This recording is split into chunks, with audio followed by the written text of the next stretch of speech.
Kok ngomong sama siapa?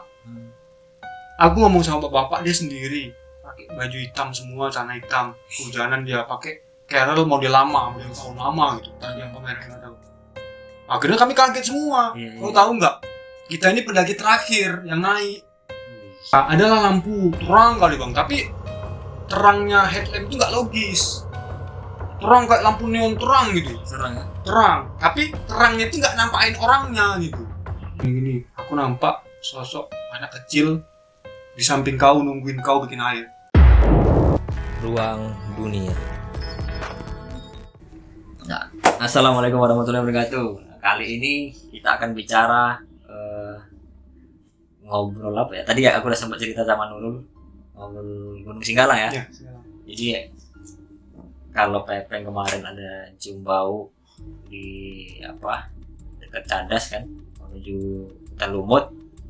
Irgi kemarin juga ada cerita-cerita yang ekstrim juga di Tandu jam 2 malam.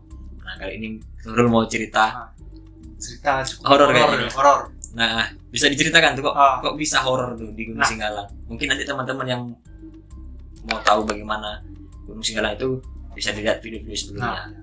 Jadi awal cerita tuh sore. Kalau sesuai dengan kebudayaan atau umumnya Singgalang itu kan tidak boleh trekking malam. Karena kami itu sudah nunggu hujan itu dari siang, akhirnya kami sampai di posko regis itu hampir jam 5 atau jam 5 kurang. Itu bang kami mau Pak kami nanjak, tapi kami udah nunggu dari sore. Kalau kami tunda nanjaknya, pulangnya nggak terkejar untuk waktu para pekerja gitu. Akhirnya kami nanjak di posisi hujan dan menjelang maghrib. Itu kan sebenarnya nggak boleh, cuman karena para pekerja atau yang nunggu posko ini udah nunggu, kami nunggunya lama, akhirnya udah diizinin aja dalam tanda kutipnya hati-hati gitu dan tetap waspada terhadap segala hal. Karena nanjak sampai di shelter air satu itu sekitar jam 6 karena itu mampusnya itu perdananya Gunung Singgalang ya. Itu perdana juga? Perdana. Itu perdana Singgalang atau perdana gunung? Perdana Singgalang. Oh, perdana Singgalang. Sebelumnya udah. Oke. Jadi sampai itu udah pokoknya udah benar-benar hujan gerimis tuh. Pokoknya roman aura magic itu memang udah dari awal.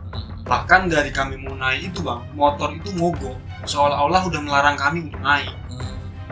Mogok kami turun lagi. Bensin penuh, kondisi aman, dan tiba-tiba hidup sendiri. Jadi serius bang. Jadi motor tuh tiba-tiba mogok, entah karena kaget dengan pendakian yang begitu. Itu sebelum pos. Sebelum pos. Jadi kami sempat nyasar ke jalur Tandike. Karena memang perdana. Iya. Ada yang nggak pernah tapi lupa. Memang kalau lewat bisa ke Tandike juga. Jadi akhirnya di situ kami pokoknya udah dari awal tuh kami positif aja. Ini kawan dari bilang ini kayaknya kita nggak boleh naik. Tapi karena memang ini orang bukan open trip atau apa segala macam, nggak apa-apa lah. Istilahnya kita sama kita yang jaga backup gitu. Kalau istilahnya open trip kan semua kita backup gitu. Misalnya kayak pemandunya bener-bener backup habis-habisan gitu. Karena ini bisa saling support, saling backup. Ya udah ayo. Akhirnya nanti telah kami di sampai di pos air. Tempat air 1, 2 aman. Nah di tempat air 3 itu sumber air 3 karena itu udah hampir setengah 9 kami berhenti karena memang cuaca hujan, trek udah becek semua. Itu setengah 9 malam. Jadi jauh tuh loh padahal masih bang. Jadi situlah mulai terornya. Jadi kami adalah pendaki terakhir yang diizinkan naik. Akhirnya kami dirikan tenda 2 masuk makan. Nah ada kawan ini satu bang, kawan satu keluar kencing pipis. Jadi setelah kencing pipis kami ini dari dalam udah ada pasang XP dah posisi enak lah, posisi aman. Dia ngomong, kami tengok karena kami pendaki terakhir yang dibolehkan naik pada malam itu, pada sore itu. Nah dia ini ngomong sama siapa? Kami nggak langsung gitu enggak. Karena setelah itu di mana posisinya? Posisi di sumber mata air 3. Kami karena ngecamp situ karena udah terlalu malam, hujan. Jadi ngomong sama orang. Nah ketika dia masuk tenda kami tanya, kau ngomong sama siapa? Aku ngomong sama bapak dia sendiri, pakai baju hitam semua, celana hitam, kehujanan dia pakai Carol model lama, model tahun lama gitu, tadi yang pemerek nggak tahu. Akhirnya kami kaget semua. Kau tahu nggak? Kita ini pendaki terakhir yang naik. Wah di situ dia langsung pucat bang, langsung kaget gitu. Jadi aku ngomong siapa ya? Aku udah lupain lah ya. Akhirnya kami apa namanya? Ya udahlah biarin aja lah, mungkin apalah gitu. Akhirnya kami lanjutin tidur, makan, tidur. Nah sekitar jam 11 atau jam 12 kami kebangun 2 orang malam. Mau kencing juga. Nah jadi karena di atas kami itu memang dari awal itu ada orang yang lain memang dia berhenti juga atau ngecamp situ. Adalah lampu terang kali bang, tapi terangnya headlamp itu nggak logis. Terang kayak lampu neon terang gitu. Terang, tapi terangnya itu nggak nampakin orangnya gitu. Karena ya kalau headlamp kan kurang nampak dia orang karena kan di kepala gitu. Mungkin headlamp itu dia fokusnya ke depan gitu, bukan ke bawah gitu. Terbatas dia. Terbatas. Nah itu kami heran, kok terang kali ya? Kami positifnya karena memang ada orang tadi malam di situ, pas kami sebelum berhenti ya dikira orang itu. Nah itu lama sampai kami udah selesai kencing, kami masuk. Nah itu udah mulai redup. Itu masih di mata air 3? Ya, kan pagi juga. Kami sih sampai pagi ngecamp dulu itu. Jadi kami di atas sudah nggak ada apa lagi sampai turun gitu. Jadi, nah paginya kami ansur sholat subuh itu makan sarapan lanjut lagi. Nah karena memang itu udah teror terus kan kami tetap positif thinking kan. Sampai di Cadas ketemulah sama 3 pendaki yang nggak jauh jaraknya dari kami. Orang tuh nanya ke kami bang, Pak tadi malam kok naik kami tunggu, kami bikinin air. Bilang itu malam tuh. Gimana kami mau lanjut Pak? Orang kami memang udah jadikan lah. Jadi headlamp itu headlamp siapa? Lah kami kira headlamp Bapak. Jadi saling menduga. Yang 3 di atas, 3 orang di atasnya dikiranya itu kami. Nah kami dikiranya orang itu. Oh jadi itu jumpanya di Cadas? Ya kami ketemu sama yang 3 ini ketemunya di Cadas. Orang itu duluan trekking. Duluan sampai ke atas. Berarti orang yang 3 itu ngacampnya di Cadas di bawah dia? Iya sebelum Cadas. Nah jadi modelnya itu gini. Jadi ini tenda kami, ini lampu, ini orang yang berhenti. Jadi seolah-olah yang 3 ini kami, sidang lampu itu kami mau ke atas mau ke orang itu. Nah karena lama orang itu lanjut. Nah kami kira orang itu berhenti diriin tenda. Saling menduga. Karena memang nggak ada kami bisik-bisik atau apa gitu. Jadi lampu itu siapa? Nah itu. Jadi udah pendaki yang nggak tahu siapa, yang kedua lampu terang entah siapa. Sampai di Cadas buka cerita nih. Jadi 3 orang pendaki yang dari Sumbar ini dia bilang udah terbuka nih kalau itu bukan kami dan lampu itu bukan kalian gitu. Akhirnya dia buka cerita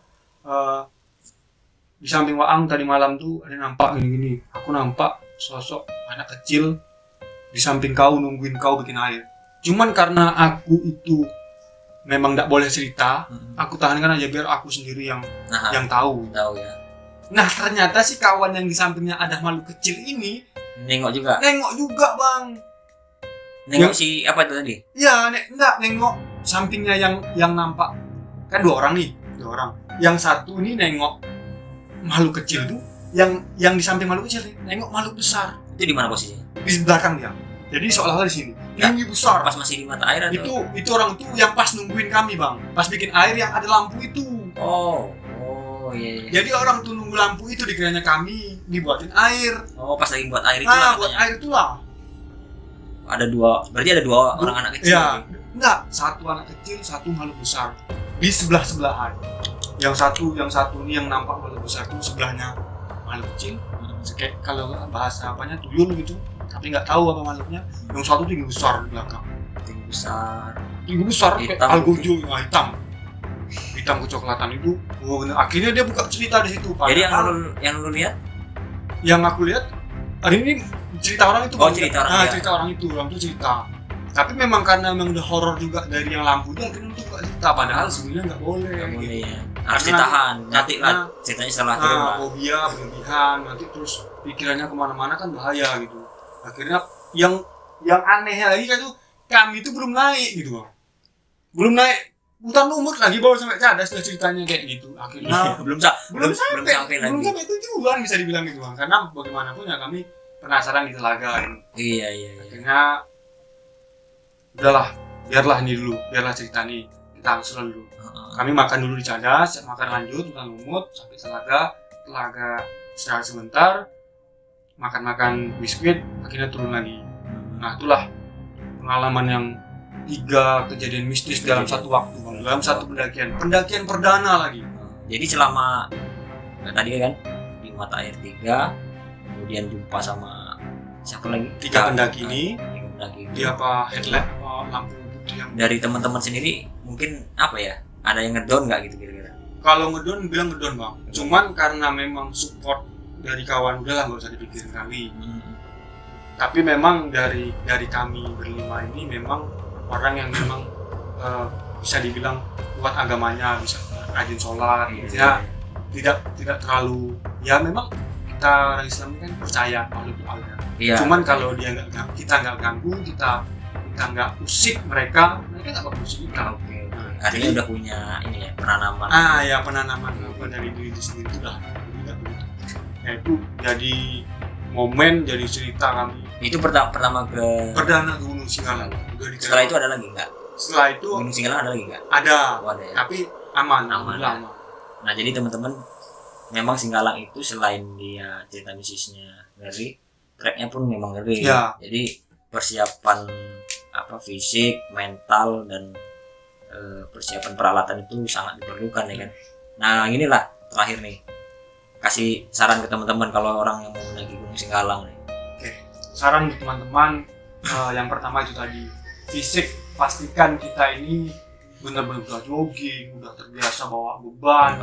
Dalam artian ketika kita mendaki itu kita nggak menyusahkan diri sendiri dan tidak menyusahkan orang lain yang membawa kita atau yang kita bawa gitu. Karena treknya tadi karena treknya benar-benar ekstrim gitu, terlalu terjal. Ibaratkan nggak ada bonusnya untuk datar tuh nggak ada gitu. Yang kedua, yang kedua peralatan, karena memang di posko regisnya kan harus ada headlamp, harus ada SB yang memadai, sepatu, pokoknya harus benar-benar mantel, karena rawan hujan dari situ.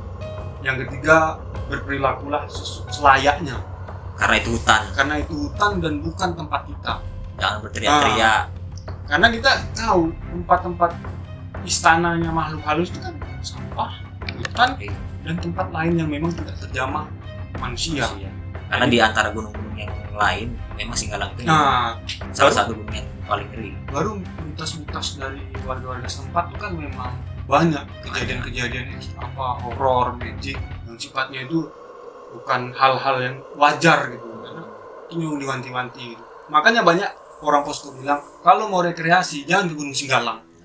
Jangan.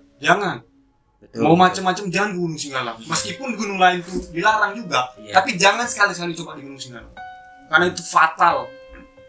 Karena pun memang dari orang pos sendiri aja sudah bilang nih, kita yang kita bantu itu orang yang patah kaki. Kemudian orang yang hipotermia. Nah, itu selebihnya enggak. Artinya bukan juga nggak mau ditolong, tapi mereka mau wanti-wanti. Dan dalam tanda kutipnya kita harus siap untuk membackup itu. Ditalangin sendiri karena udah diwanti-wanti dari bawah. Patah kaki dan hipotermia itu yang bakalan ditolong orang musuh. Jadi itulah saran dari Nurul. Nah, kenapa saya minta saran dari Nurul? Karena Nurul ini kan memang dia jurusannya itu kehutanan. Dia ngerti dia sedikit banyaknya tahu bagaimana selayaknya kita berkegiatan di hutan, ya kan? Andai pun kita butuh tanaman-tanaman yang ada di hutan, kita pun harus tebang pilih juga, ya kan? Survival. Makanya 3 pesan alam itu selalu tertanam kami, Bang. Apa itu 3 pesan? 3 pesan alam itu jangan mengambil apapun kecuali gambar atau foto. Jangan meninggalkan apapun kecuali jejak, dan jangan meninggalkan apapun selain jejak. Jangan meninggalkan apapun jejak, jangan mengambil foto. Dan satu lagi, jangan membunuh apapun kecuali ego dan waktu. Jadi ego itu harus kita matikan, jangan sampai timbul gitu. Jadi 3 pesan itu yang harus kita tanamkan sebagai seorang rimbawan. Karena kan hutan ini kan identiknya rimbawan gitu. Rimbawan laki-laki, rimbawati perempuan. Oke, gitu ya. Luar biasa nih kita kedatangan narasumber yang ya ahli di bidangnya lah. Bentar lagi dia sarjana, kalau udah sarjana nanti itu ya udah berarti dia sudah mampu menguasai ilmunya yang didapatkan. Tinggal bagaimana penerapannya nanti. Gitu kan lebih. Yang jelas alam lestari itu tetap harus dijaga, tetap harus disiarkan ya. Harus disiarkan terus ya supaya alam tetap terjaga. Karena menjadi seorang rimbawan itu nggak mudah, Bang. Karena ketika kita buang sampah sembarangan, ini seorang rimbawan itu buang sampah sembarangan, itu mandat atau bebannya itu lebih besar daripada kawan-kawan yang mungkin jurusannya politik, ilmu ekonomi, itu beda. Kalau orang itu ya mungkin nggak pernah diajarkan, tapi kalau di hutan ngomong sampah itu suatu dosa besar. Iya, itu rimbawan. Sentuhannya langsung ke apa ya? Ke sang pencipta. Nah, iya. Karena memang di situ titik seorang rimbawan itu situ. Substansi rimbawan itu menjaga alam, melestarikan alam. Maka konsep konservasi sebagai rimbawan itu memang harus dijaga. Wah, luar biasa. Kita nanti kapan-kapan lagi kita undang lagi, kita bahas mengenai hutan menurut Nurul dan bagaimana penerapannya dalam ruang lingkup hutanan. Dalam ruang lingkup hutanan nanti akan ngomong lebih jauh. Mudah-mudahan dia selesai sarjananya besok katanya bentar lagi mau seminar hasil. Terima kasih lagi Nurul. Salam lestari. Assalamualaikum warahmatullahi wabarakatuh. Ruang Dunia.